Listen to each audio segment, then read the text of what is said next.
বাংলাদেশের রাজনীতিতে ফের উত্তেজনা। রাজধানীর কাকরাইলস্থ জাতীয় পার্টির কেন্দ্রীয় কার্যালয়ে হামলা ও ভাঙচুরের ঘটনায় তীব্র নিন্দা জানিয়েছে বিএনপি। কি ঘটেছিল সেখানে? কেন বিএনপি এতটা উদ্বেগ প্রকাশ করছে? আর এর প্রভাব কি হতে পারে দেশের রাজনীতিতে? চলুন বিস্তারিত জেনে নেই। শুক্রবার ৫ সেপ্টেম্বর রাতে হঠাৎই কিছু উচ্ছৃঙ্খল মানুষের হামলায় ক্ষতিগ্রস্ত হয় জাতীয় পার্টির কার্যালয়।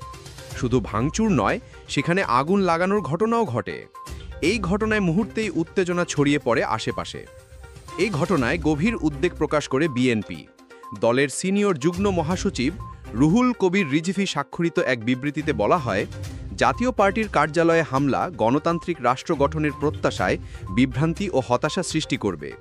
তারা মনে করে মত প্রকাশের স্বাধীনতায় হামলা করা মানে স্বৈরাচারী মনোভাবের বহিঃপ্রকাশ। রিজভির ভাষ্য অনুযায়ী প্রকৃত গণতন্ত্রে বহু দলের অস্তিত্ব থাকা জরুরি। জনগণের সমর্থনেই একটি দলের টিকে থাকা নির্ভর করে। হামলা, হুমকি বা ভীতি প্রদর্শনের মাধ্যমে কোনো দলকে স্তব্ধ করা গণতান্ত্রিক নীতির সাথে যায় না।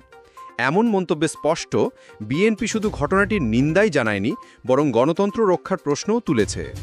প্রশ্ন হল, এই ঘটনার প্রভাব কি হতে পারে দেশের রাজনীতিতে? প্রথমত, জাতীয় পার্টির মধ্যে আতঙ্ক ও ক্ষোভ আরও বাড়বে। দ্বিতীয়ত, বিরোধী রাজনৈতিক দলগুলো সরকারের প্রতি আস্থা হারানোর অভিযোগ তুলতে পারে। তৃতীয়ত, সাধারণ মানুষের কাছে গণতন্ত্রের বার্তা আরও দুর্বল হয়ে পড়তে পারে।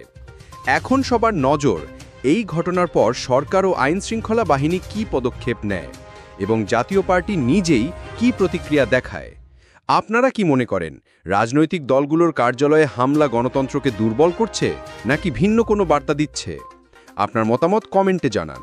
ভিডিওটি ভালো লেগে থাকলে লাইক দিন, শেয়ার করুন আর সর্বশেষ রাজনৈতিক আপডেট পেতে আজকের হট নিউজ চ্যানেলটি সাবস্ক্রাইব করতে ভুলবেন না।